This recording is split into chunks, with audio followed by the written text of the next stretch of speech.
주에 우리 교회 집사님 한 분이 저에게 카톡을 보내왔습니다. 그 카톡 내용은 최근 페이스북이라고 하는 SNS에 올라온 어느 기사를 저에게 보냈고, 그리고 그 기사에 대한 우리 집사님의 견해를 밝힌 내용을 저에게 보내왔습니다. 그 내용인즉슨 우리 교회의 부목사였던 목사님 한 분이, 지금은 이제 옛날 있었던 일이죠. 그리고 현재 그분을 우리가 지금도 후원을 하고 있는데, 그 목사님이 이제 뉴스 엔조이라고 하는 신문 기사와 인터뷰를 했어요. 근데 이제 그 상황을 납부해주고 이야기를 했습니다. 그동안의 부목사 생활을 거쳐서 공동 목회를 하다가 잘 안 돼서 헤어져서 이제 단독 목회를 하는데, 교회가 많이 힘이 들고 어려워서 목사님이 손수 밖에 나가서 일을 해서 자비랑 목회를 하는 거예요. 그렇게 손수 밑바닥 생활을 해가면서 성도들의 삶을 이해하게 됐다는 내용입니다. 그러면서 이 두 가지 발언이 SNS상에서 굉장한 서로 댓글 논쟁이 벌어지는 요인이 됐어요. 그 하나는 예배 생활에 대한 문제이고, 하나는 11조에 대한 문제였습니다. 밑바닥 생활을 손수 경험해 보니까 성도들의 형편과 처지를 알지 못하고, 목사로서 그저 예배 열심히 나오세요, 기도 열심히 하세요, 수요예배 나오세요, 금요기도에 나오세요, 이렇게 성도들에게 예배만 나오라고 했던 것이 참 잘못됐다는 것을 깨달았다는 거예요. 그래서 참 성도들에게 죄송하고 본인이 나쁜 목사였다, 그걸 깨닫고 많이 울었다는 거예요. 그래서 그 교회에서는 모임을 좀 줄여서 성도들에게 좀 가족끼리 시간을 많이 보내게 하고 더 많은 쉼을 누리도록 그렇게 배려한다는 겁니다. 할렐루야. 그리고 왜 웃습니까? 그 교회는 11조가 없답니다. 정말 할렐루야죠. 11조를 교회에 내지 말고 어려운 이웃을 위해 쓰고, 자신의 가정도 힘들고 어려우면 집에서 가정에서 쓰라고, 그렇게 그 교회에서는 가르친답니다. 그리고 그것이 하나님이 원하는 진정한 11조라고 생각한다고 밝혔습니다. 이런 견해를 밝히니까 이제 댓글 논쟁이 벌어진 겁니다. 동의하는 사람도 있고, 내 생각은 그건 아닌 것 같다, 이렇게 말하는 분도 있습니다.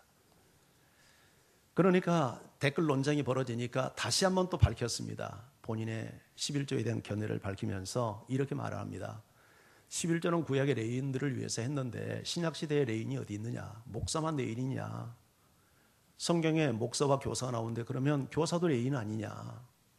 그러면서 교회에 11조 내는 것은 꼭 성경적이라고 보기 어렵다, 이런 논조의 글을 밝혔습니다. 이 글을 보고 우리 교회 집사님 한 분이 저에게 카톡을 보낸 겁니다. 그대로 제가 읽어드리겠습니다. 우리 교회가 지원한다고 하고 셀리드들이 존경한다고 하길래 기사를 읽어봤는데, 열심히 일하고 바울처럼 자비량으로 섬기는 것은 좋으나 11조에 대한 기사는 도무지 공감이 되지 않네요. 내가 잘못 생각하는 건가요? 생활이 어려워지면 목회자도 부부싸움을 할 수 있겠지만 11조를 교회에 내지 말고 이웃을 위해 쓰고, 가정이 어려우면 가정을 위해서 쓰라며 근본적인 틀을 없는 전도사 역할을 하고 있는데 나는 동의할 수 없습니다. 내가 혹 잘못 생각하고 있는 건가요? 깨우쳐 달라고 기도하고 있습니다. 그리고 이 신문은, 그 신문은 뉴스 엔조이를 말합니다. 하나님보다 마음이 넓어서 동성애자도, 성전환자인 트랜스젠더도 인권이라는 이름으로 옹호하고 있는데 저로서는 도무지 이해가 되지 않습니다. 너무 옹졸한 생각인가요? 늦은 시간 죄송합니다. 이렇게 저에게 카톡을 보내왔습니다. 저는 이 집사님이 보낸 두 글을 읽고, 우리 성도들에게 분별이 필요하겠구나, 방향 제시가 필요하겠구나. 왜냐하면 그 기사를 많은 우리 성도들이 보았습니다. 그리고 거기 또 댓글도 달았습니다. 그래서 제가 기도하는 마음으로 여기에 대한 담임 목사의 입장과 성경적인 생각을 좀 나눠야 되겠다 하는 생각을 가져서 오늘 서론에 좀 이 부분을 말씀드리고자 합니다. 저는 그 목사님의 목회적 상황과 처지를 10분 이해합니다. 어려운 환경에서도 목회를 포기하지 않고 손수 일을 해가며 사명을 감당하려고 하는 그 헌신에 진정 격려의 박수를 보내고 싶습니다. 그리고 그 목사님과 같은 목회자도 다양화된 목회 현장에서 나올 수 있다고 생각을 합니다. 그러나 아무리 좋게 생각해도 그 목사님의 견해는 한쪽으로 치우쳐 있다는 생각을 지울 수가 없습니다. 더욱이 한 개인의 경험과 생각을 모든 사람이 따라야 될 보편적 진리처럼 SNS를 통해 공론화하고 있다는 것은 매우 큰 위험성이 있다고 생각을 합니다. 그리고 아무리 성도들의 삶을 이해한다 해도 목사가 성도들에게 예배에 나오세요, 열심히 기도하세요 라고 말한 것을 나쁜 목사가 한 말이었고, 그래서 그것 때문에 울었고, 그리고 교회 모임을 줄여서 가족과 함께 시간을 보내도록 배려하고 또 쉼을 주는 것이 과연 성경적인 목회자의 목회 방법인가에 대해서 저는 아무리 양보를 하고 생각을 해도 동의할 수가 없습니다. 저는 이렇게 말하게 된 그 목사님의 배경과 동기를 10분 이해하고 싶습니다.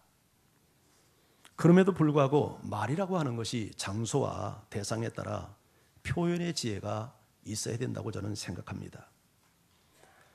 그것은 개인의 생각일 수 있지만 남을 지도하는 사람으로서 또 이제 다른 사람에게 영향을 줄 수 있는 발언으로 비춰질 수 있기 때문에 생각이 깊지 못했다 하는 생각을 저는 개인적으로 갖습니다. 본인의 의도와는 달리 얼마든지 예배의 영광과 기도의 가치를 부정하는 말로 사람들은 받아들일 수 있기 때문입니다. 사랑하는 성도 여러분, 교회는 뭐 하는 곳입니까? 교회는 세상이 줄 수 없는 것을 주는 곳입니다. 예배의 영광, 여러분, 기도는 세상에서 얻을 수 없는 것을 얻는 것입니다. 그런 은혜의 통로입니다. 얼마나 많은 사람들이 예배를 통해서 하나님을 경험하고 세상에서 얻지 못했던 하나님의 위로와 새 힘과 용기를 얻습니까? 얼마나 많은 사람들이 기도의 능력을 통해서 세상을 이길 수 있는 새 힘을 얻고 세상의 악과 죄를 승리할 수 있는 영적인 힘을 공급받습니까?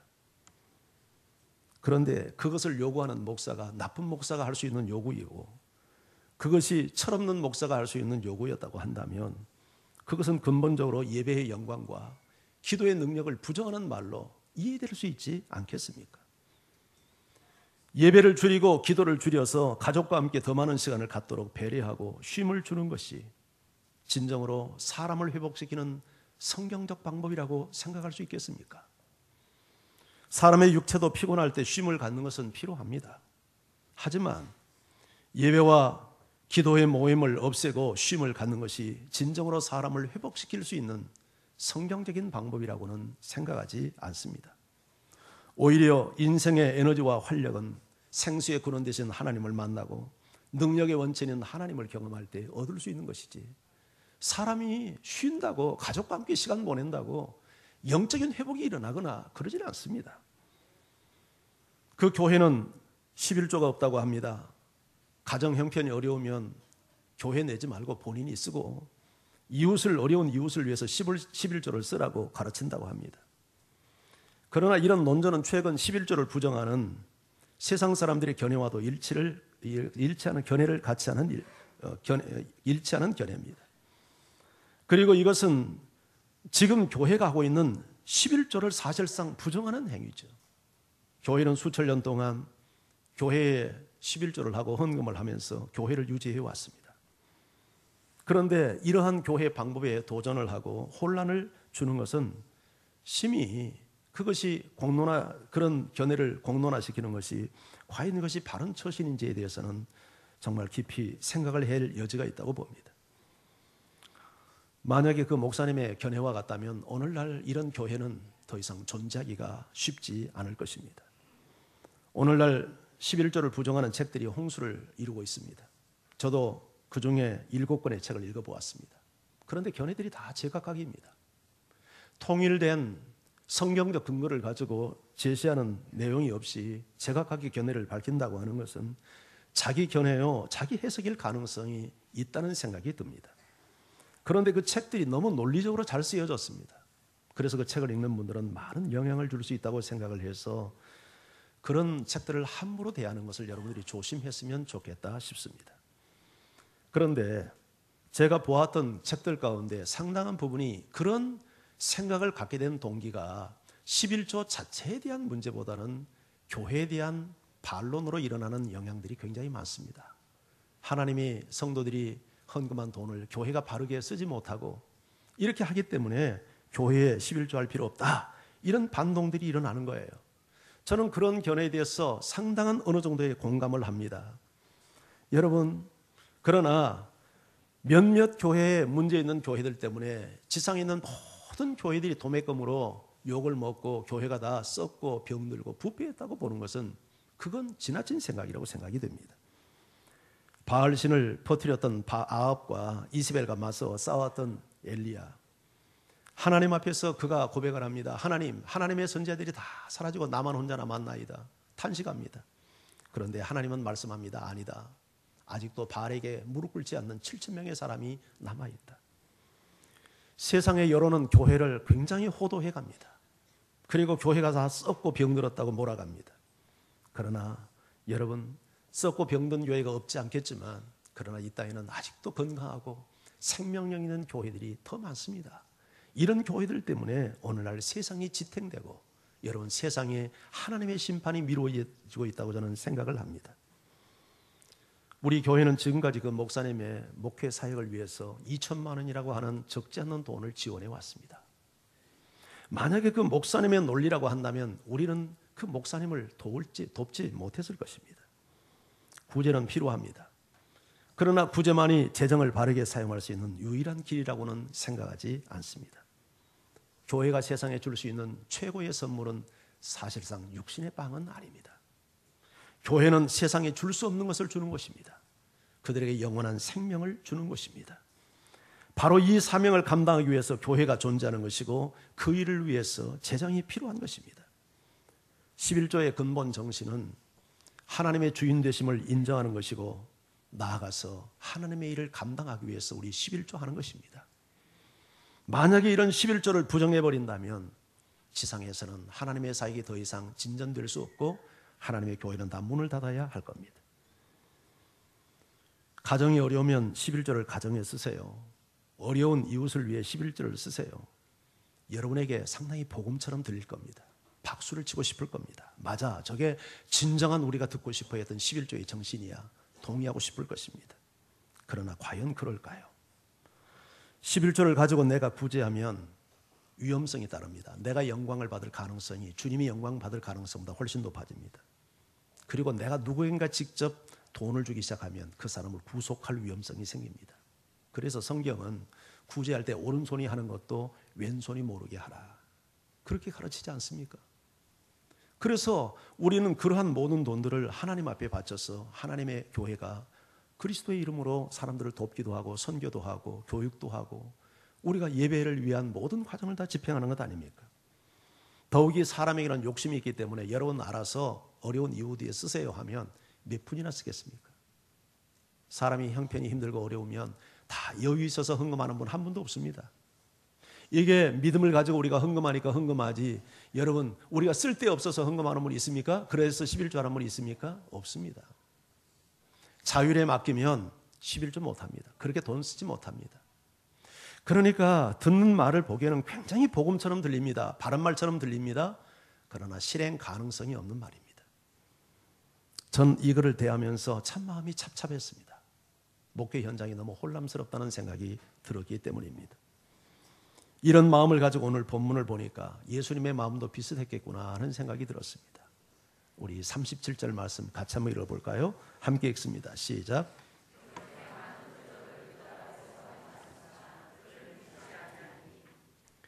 예수님께서 많은 표적을 행했는데 사람들이 그 표적을 보고도 믿지 않았다고 말합니다.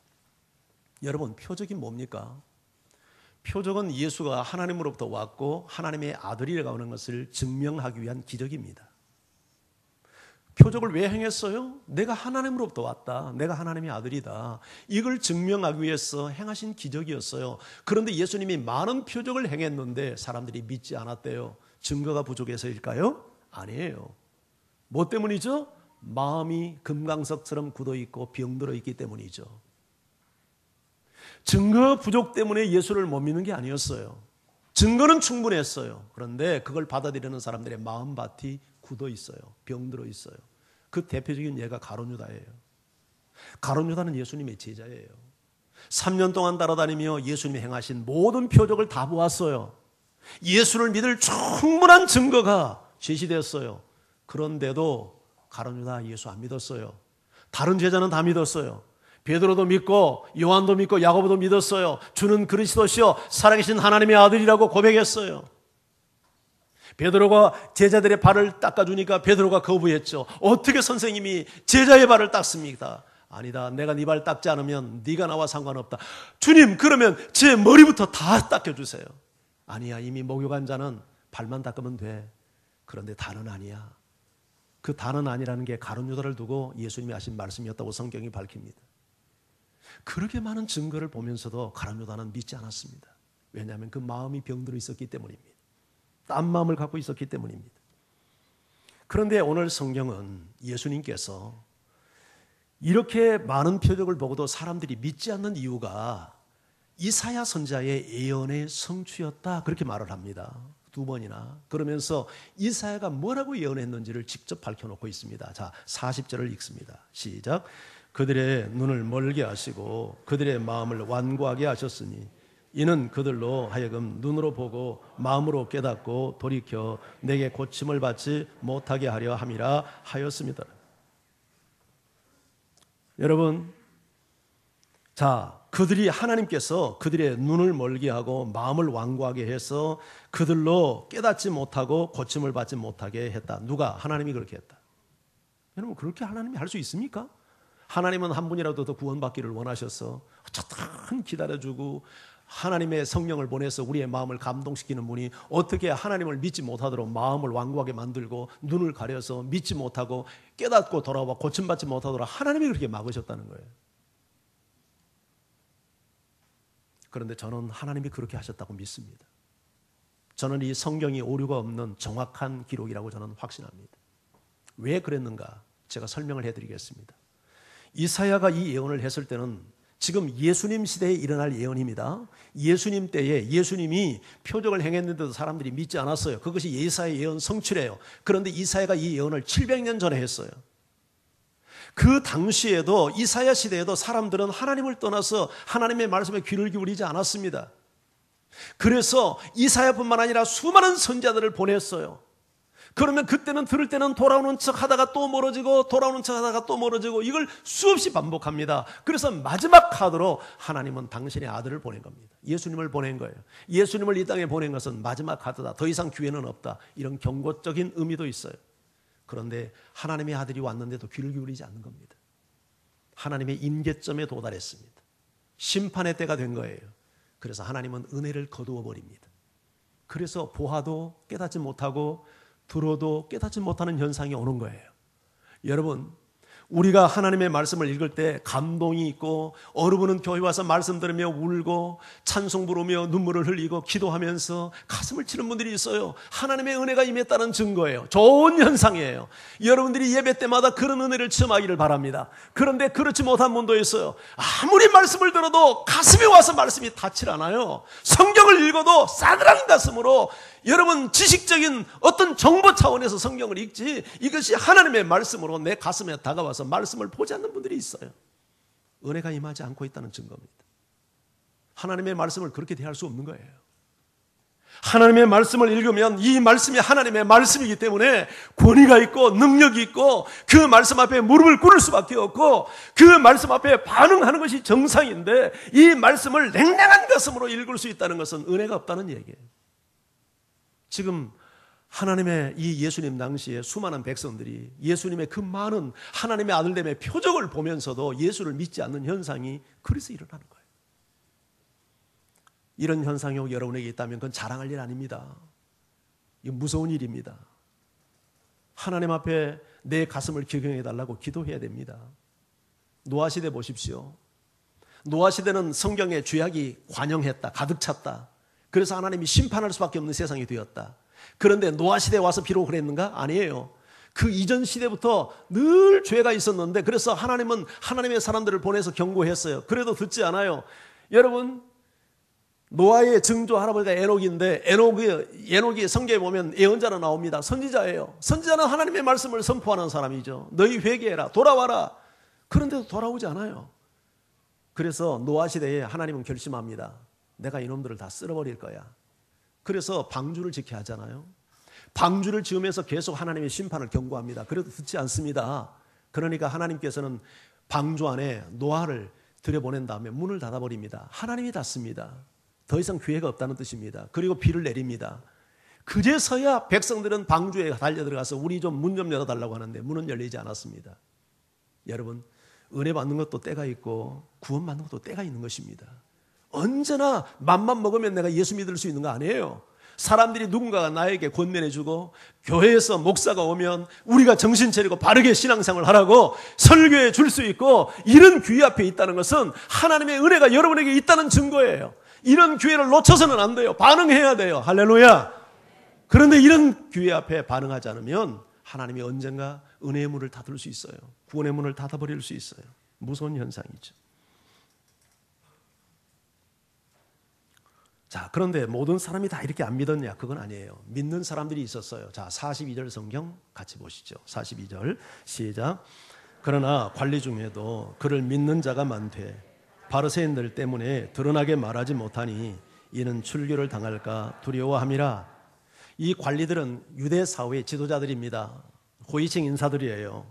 그런데 이런 사람들 중에 믿는 자가 많았대요. 참 감사할 일이죠. 원래 세상이라는 게 그렇지 않습니까? 믿음이라고 하는 것은 약하고 힘없는 사람들이 먼저 받아들이지 힘있고 능력 있고 사회적 지위가 있는 사람들은 쉽게 예수 못 믿어요. 그런데 이 관리들 가운데 믿는 자가 많았대요. 그런데 문제가 좀 있죠. 바리새인들 때문에 드러나게 말하지는 못했대요. 왜냐하면 출교 당하는 것이 두려웠기 때문이래요. 출교가 뭐냐면 유대 사회에서 완전 매장을 시키는 겁니다. 사회적 왕따를 시키는 거예요. 여러분, 뭐 없는 사람이 왕따를 당하고 사회적 매장을 당한다면 뭐 이럴 것이 없으니까 별 문제가 없지만 사회적 지위에 있는 높은 지위에 있는 사람들이 만약에 예수 믿는 일 때문에 유대 사회에서 그 종교 사회에서 왕따를 당하면 이럴 게 너무 많죠. 그래서 출교가 두려워서 여러분 드러내놓고 마음으로는 믿고 예수님이 하나님의 아들인 거 인정해요. 그런데 겉으로는 드러내지 못하는 거예요. 사람들에게 공개적으로 자기 신앙을 고백하지 못하는 거예요. 그런데 이런 일이 예수님 당시만 있는 게 아니에요. 지금도 있어요. 지금도 이스라엘에 가보면 지금도 유대 종교입니다. 이스라엘은. 예수 믿는 사람들이 일어나요. 하도 많은 선교사들이 들어가서 복음을 전하니까 예수 믿는 사람들이 일어나는데 이 사람들이 얼마나 불이익을 당하는지 모릅니다. 돌파 매질을 당하고요. 완전 사회적 막 매장을 시켜요. 지금도 그래요. 지금도 유대 사회가. 이슬람 사회는 더합니다. 이슬람은 신 자체가 아예 다르잖아요. 알라를 믿고 우리는 여호와를 믿는데 우리가 볼 때 알라나 여호와라 같다고 그러지만 다릅니다. 그들이 말하는 알라는 우리가 믿는 하나님이 아니에요. 여러분, 그 알라 종교 보세요. 그 폭력을 정당화하고 여러분 일부 다처를 다 정당화하고 그 종교와 완전 다릅니다. 우리 키르기스탄의 송영모 선교사님이 금주 아까 광고 나온 대로 이제 토요일 날 그 큰딸 결혼식을 시키기 위해서 들어오셨어요. 잠깐 제가 만났습니다. 그래서 요새 지금 선교 현장이 어떠냐 이렇게 물었는데 그동안에 이제 열심히 전도해서 교회를 개척을 해가지고 한 60명이 모인답니다. 그래서 이제 그 60명 모이는 교회를 현지인에게 이양을 하고 자기는 더 시골로 내려가서 지금 개척교회를 시작한 지 1년이 됐대요. 근데 시골 내려가서 전도하기가 너무너무 어렵다는 거예요. 그래서 아니 그러면 좀 도시에서 하지 왜 시골에 가서 하느냐 그랬더니 자기 사명이 시골에 있대요. 시골에 가는데 시족은 다 그 시골은 말이죠. 시족 사회예요. 전부 다 일가 친척들이 얽혀져 있어가지고 예수 믿기가 너무너무 어렵다는 거예요. 완전 예수를 믿으면 뭐 왕따를 당하는 건 말할 것도 없고 심지어는 명예살인까지 당하는 이런 형국이기 때문에 시골에서 예수 믿기가 너무너무 어렵다는 거예요. 그런데 그럼에도 불구하고 예수 믿는 사람들이 일어나고 있다는 거예요. 얼마나 감사한 일이에요. 우리 송명호 선교사님 위해서 여러분 기도 많이 해주시기를 바랍니다. 우리 사회는 여러분 예수 믿는다고 해서 여러분 뭐 그렇게 그 뭐 큰 문제가 생기지는 않아요. 그래도 우리 사회도 마찬가지입니다. 우리 사회도. 자, 그런데 보세요. 오늘 이 사람들이 왜 출교 당하는 것을 두려워해서 이렇게 드러내지 못하고 이렇게 마음으로만 믿었는데 여기에 대한 성경의 평가가 무엇인가를 한번 들어볼 필요가 있죠. 43절 같이 읽어봅니다. 43절 시작.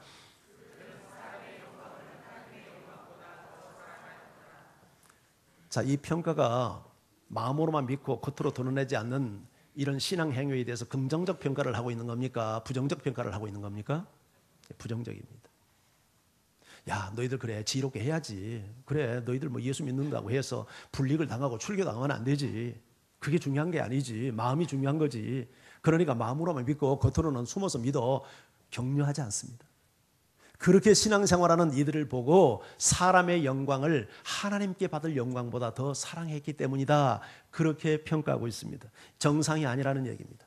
안 믿는 사람보다는 낫겠지만 그러나 이것도 바른 믿음으로 권장할 만한 믿음은 결코 되지 못한다는 얘기입니다.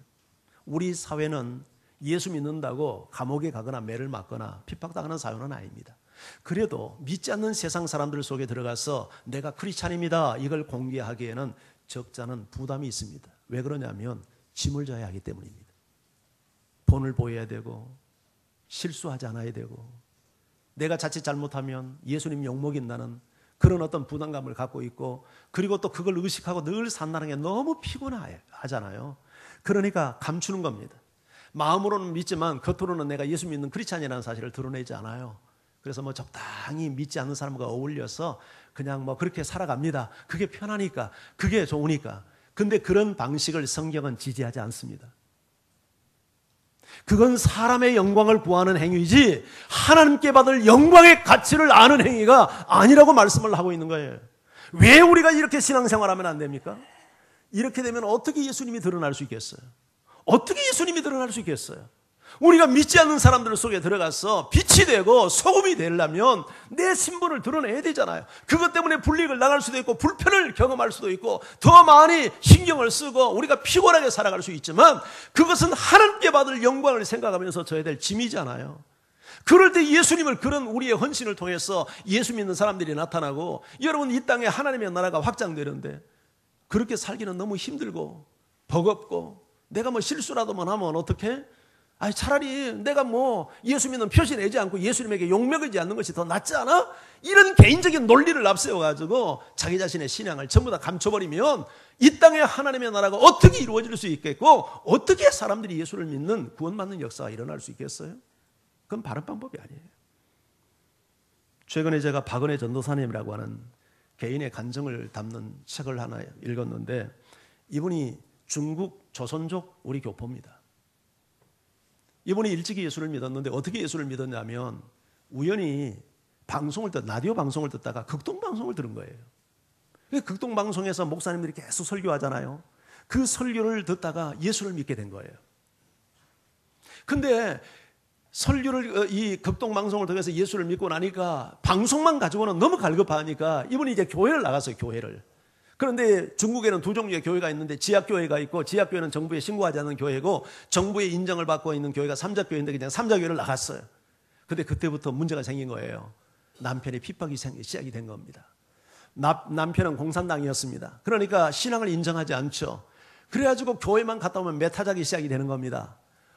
그렇게 10년을 버티면서 매를 맞으면서도 자기 신앙을 포기하지 않았어요. 그러니까 이 남편도 보통 내기가 아니에요. 너 둘 중 하나 선택해. 예수 선택할 거야, 나를 선택할 거야. 그러니까 이분이 이렇게 말을 했어요. 나는 예수도 선택하고 당신도 선택한다. 그러니까 말 같은 소리 하지 말라고 머리채를 끌고 가가지고 여러분 법정에 가서 강제 이혼을 시켰어요. 그래서 강제 이혼을 당했습니다. 그래도 예수를 포기하지 않았어요. 그래서 중국에서 못 살고 한국에 건너왔어요. 한국에 건너와가지고 신학을 공부해가지고 이분이 전도사님이 됐어요. 지금은 목사 안수를 받아가지고 목사가 돼가지고 교회를 개척해서 중국인들을 대상으로 한 사랑의 교회를 만들어가지고 중국인 대상으로 지금 전도를 하는데 그 교회가 굉장히 많이 부흥을 하고 있어요. 이분이 이런 얘기를 해요. 한국에 와서 보니까 예수 믿는 사람들은 너무너무 많은데 믿음을 위해서 희생하는 사람들, 십자가를 지는 사람들을 찾는 것이 그렇게 쉽지 않더라는 거예요. 예. 중국에서는 예수를 믿을 각오를 하면 맞아 죽을 각오해야 되고 핍박과 환난은 이건 기본이기 때문에 정말 예수를 믿으면 자기 자신의 생명을 내어놓는 이런 결단이 없이는 신앙생활을 할 수가 없는데 한국에 와서 보니까 이렇게 목숨 걸고 신앙생활하는 사람 찾아보기가 쉽지 않더라는 거예요. 배에서는 줄줄줄 기름이 흐르는데 뭘 부족해서 더 달라고 하나님 앞에 달라는 기도는 많이 하는데 하나님 앞에 헌신하는 사람을 찾기는 쉽지 않다. 박은혜 전도사가 간증하면서 한 얘기입니다. 중국에서는 사람들이 기도할 때 그렇게 기도하지 않는다는 거예요. 우리처럼. 하나님, 날 구원해 주셔서 감사합니다. 나를 사용해 주셔서 감사합니다. 저를 더 많이 써주시기를 원합니다. 이런 기도를 하지 달라는 기도 그렇게 미안해서 못한다는 거예요. 그분 얘기를 들으니까 참 저 자신도 그렇고 부끄럽다는 생각이 드는 거예요. 여러분, 예수를 믿으면 출교 당할 수 있습니다. 왕따 당할 수 있습니다. 짐을 질 수 있습니다. 그러나 그렇게 신앙생활 하라고 주님은 우리에게 요구합니다. 왜 그럼에도 불구하고 예수를 믿어야 합니까? 세 가지 이유 때문입니다. 예수 믿는 것이 하나님을 믿는 것이기 때문입니다. 할렐루야. 자, 44절 45절 말씀 같이 읽어봅니다. 시작. 예수께서 외쳐 이르시되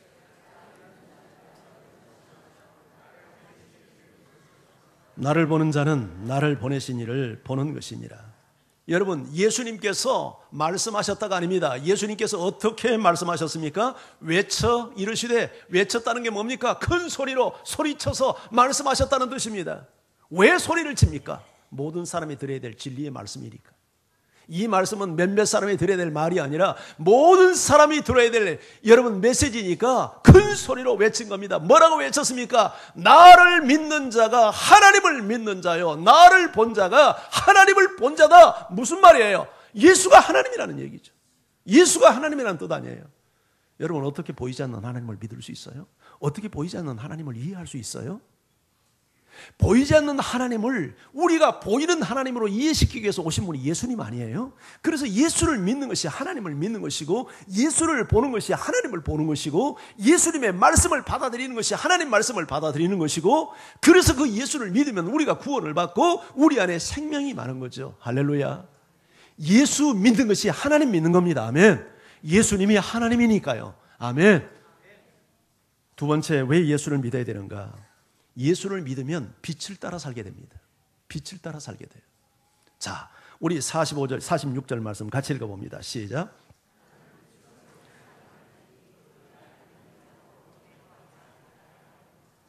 자, 나는 빛으로 세상에 왔대요. 예수님이 빛이래요. 세상에 빛을 비추기 위해서 왔대요. 왜 빛을 비추기 위해서 왔냐면 바로 나를 믿는 자로 하여금 어둠에 거하지 않게 하기 위해서. 예수를 믿으면 더 이상 어둠에 거하지 않는다는 거예요. 어둠에 거한다는 말이 무슨 말일까요? 어둠은 앞뒤를 분간할 수 없는 그런 상황을 우리로 하여금 연상시키게 만들지 않습니까? 맞습니다. 어둠 속에 있다는 말은 영적인 무지 속에 사는 것을 말합니다. 분별력을 잃고 사는 것입니다. 죄 가운데 사는 것입니다. 무엇이 옳고 무엇이 그른지 분별하지 못하는 상황을 어둠 속에 있다고 말하는 겁니다. 어둠 속에 있는 것은 하나님을 떠나 사는 겁니다. 생명의 길을 떠나 사는 겁니다. 여러분, 어둠 속에 있는 사람은 그래서 인생을 방황할 수밖에 없는 거예요. 오늘날 우리가 사는 세상을 어둠 세상이라고 세상 사람들은 생각하지 못합니다. 과학이 이렇게 발달했는데, 인간이 만든 과학의 기술의 힘이 신의 경지에 도달했잖아요. 인간이 만든 로봇이 사람을 이기는 세상이잖아요. 그런데 어떻게 이 세상을 어둠의 세상이라고 말할 수 있어요? 인간의 지식은 얼마나 고도화되어 있습니까? 사람이 만든 경제의 힘은 얼마나 인생을 풍요롭게 만들고 있습니까? 그런데 어떻게 이런 세상을 어둠의 세상이라고 말할 수 있어요? 세상 사람들은 동의하지 않습니다. 그러나 우리는 인정할 수 있습니다. 여러분, 세상에 과학이 발달하고 지식이 증가하고 경제가 성장하면 그것이 하나님 나라 될 수 있습니까? 여러분, 그러지 않습니다. 과학과 지식과 경제가 발달할수록 인간의 삶은 더 고달퍼지고 더 강한 스트레스, 더 많은 소외감, 더 많은 우울증, 더 많은 자살률, 더 많은 이혼율, 부모가 자식을 때려 죽이고 자식이 부모를 죽이는 인륜이 파괴되는 사건들. 차라리 무식했을 때는 이런 일 없었어요. 과학이 발달하지 않았을 때는, 경제가 성장하지 않았을 때는 이런 스트레스가 없었어요. 그런데 얼마나 우리 인생의 삶이 복잡합니까? 지금 고도화된 문명사회가 되어가면서 청년들 일자리가 없어서 얼마나 강한 스트레스를 받고, 청년들이 지금 일자리 걷지 못하니까 지금 뭐 포기하는 게 뭐 7가지, 8가지, 9가지 된다고 하잖아요. 예? 결혼도 하지 못하죠. 예? 가정도 이루지 못하죠. 애도 낳지 못하죠.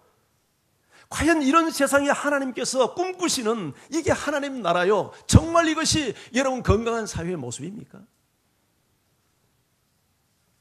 그런데 예수님은 이런 어두운 세상에 빛을 비추기 위해서 오셨습니다.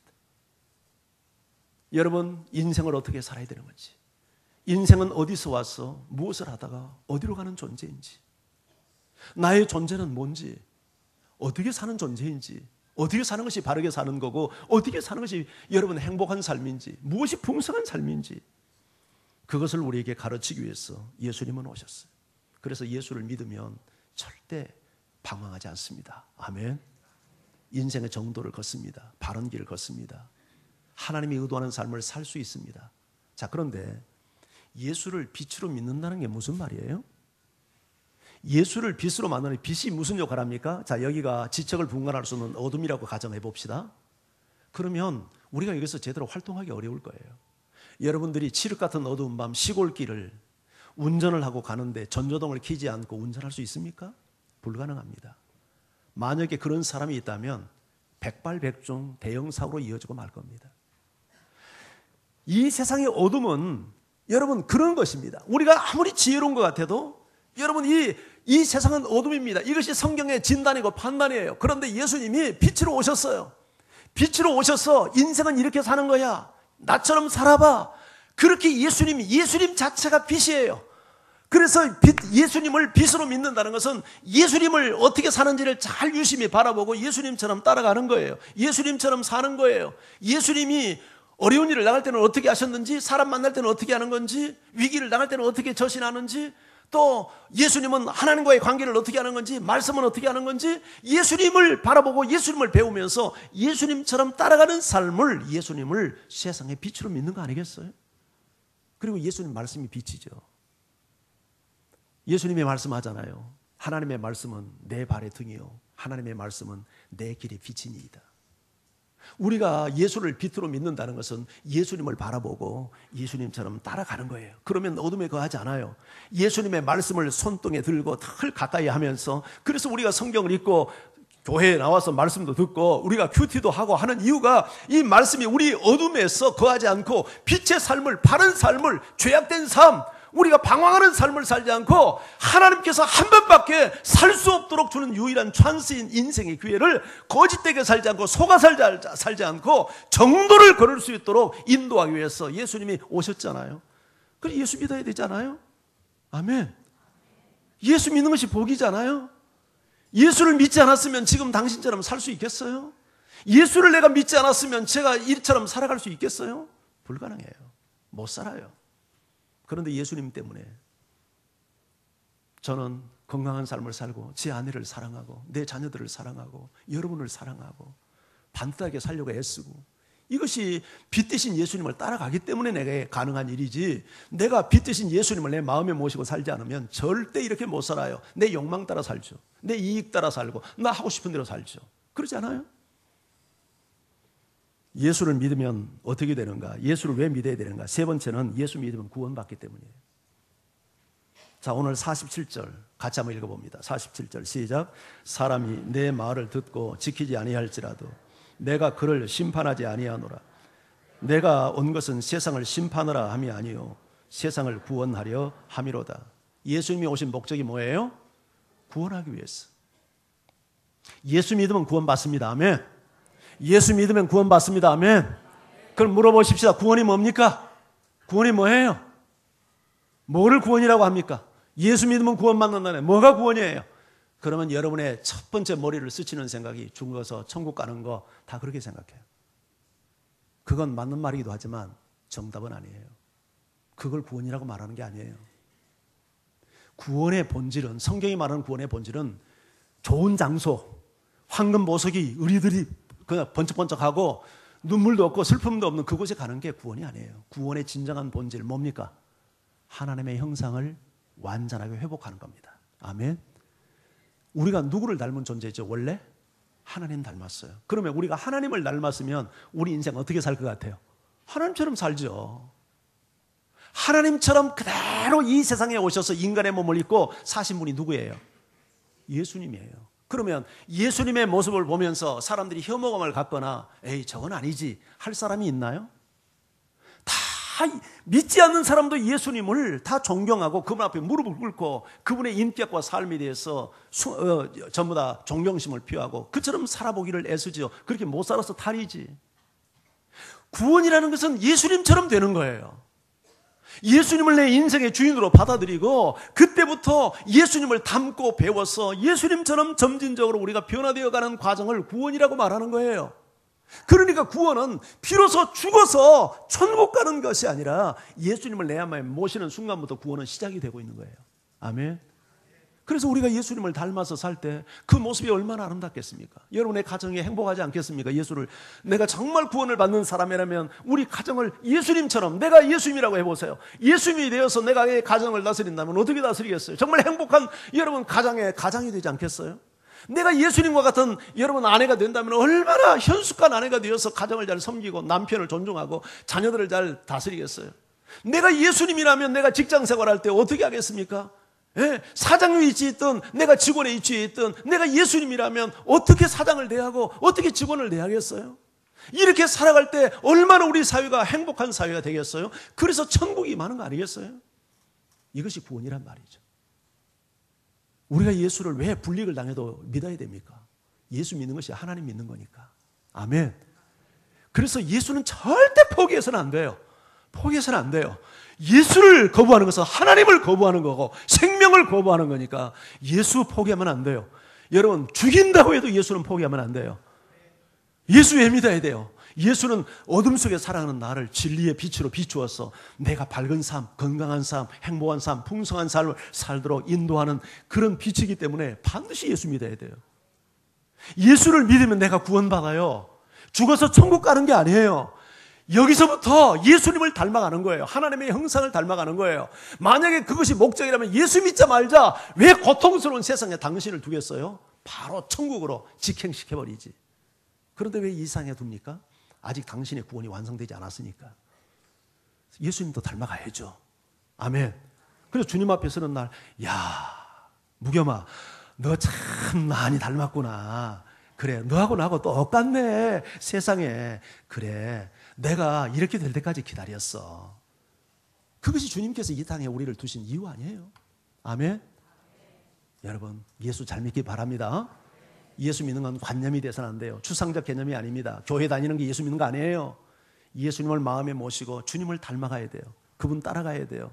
그럴 때 우리는 어둠 속에 거하지 않고 빛의 삶을 살 뿐만 아니라 우리는 정말 예수 그리스도를 닮는 하나님의 형상을 회복하는 구원의 자리에 이르게 될 줄 믿습니다.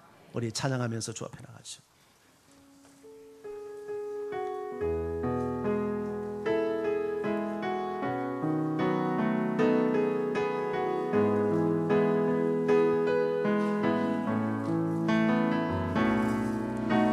빛 되신 주 어둠 가운데 비추사 내 눈 보게 하소서. 예배하는 선한 마음 주시고 산소망이 되시네. 나 주를 경배하리 엎드려 절하며 고백해 주 나의 하나님. 오 사랑스런 주님 존귀한 예수님 아름답고 놀라우신 주 만유의 높임을 받으소서. 영광 중에 계신 주 겸손하게 이 땅에 임하신 주 높여 찬양하리라.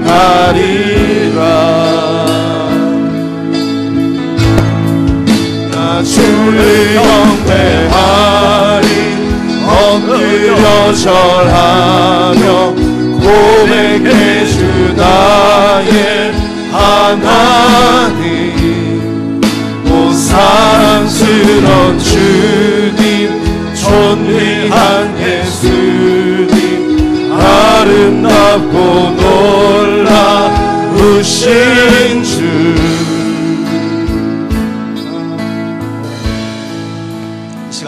기도하기 원합니다. 오늘 주신 말씀 붙들고 행여 여러분의 마음이 금강석처럼 굳어 있거나 병들어 있어서 아무리 많은 말씀을 들어도 마음의 감동이나 은혜를 체험하지 못한다면 위기입니다. 위기.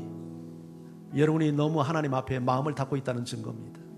회개하셔야 됩니다. 내 마음 아파트를 기경해달라고 구해야 됩니다. 믿기는 믿는데 불편해서 불이익을 당할까 봐서 짐을 지는 것이 싫어서 내 자신의 믿음을 드러내지 않고 마음으로만 믿고 신앙생활한다면 그건 칭찬받을 일이 못 됩니다. 하나님 앞에 절대 격려받을 신앙이 아닙니다. 권장할 만한 신앙의 모습이 아닙니다. 어떤 불이익이 온다 해도 어떤 무거운 짐을 내가 감수한다 하더라도 고백하기를 원합니다. 그래야 당신 때문에 예수 그리스도가 드러나기 때문입니다. 그렇게 신앙생활하면 당신도 성화됩니다. 여러분, 숨어서 예수 믿으면 절대 건강한 신앙인이 될 수 없습니다. 세상 사람과 똑같이 삽니다. 그러나 드러내십시오. 폭로하십시오. 예, 여러분 자신을 드러내십시오. 그러면 여러분이 삽니다. 그리고 여러분의 삶을 통해서 주변 사람들이 사는 역사가 일어납니다. 우리는 예수 믿어야 됩니다. 왜? 예수를 믿는 것이 하나님을 믿는 일이니까. 예수를 믿는 것은 세상의 빛으로 오신 그분을 따라가는 겁니다. 이런 사람은 어둠에 거하지 않을 것입니다. 그리고 이런 사람에게 진정한 구원이 일어납니다. 하나님의 그 영광스러운 형상, 예수 그리스도의 흠도 점도 없는 그 거룩한 하나님의 형상이 당신 앞에 일어나는 겁니다. 그것이 구원입니다. 주님, 내가 이렇게 예수 믿도록 도와달라고 이 시간 기도하며 하나님 앞에 함께 나아갑니다.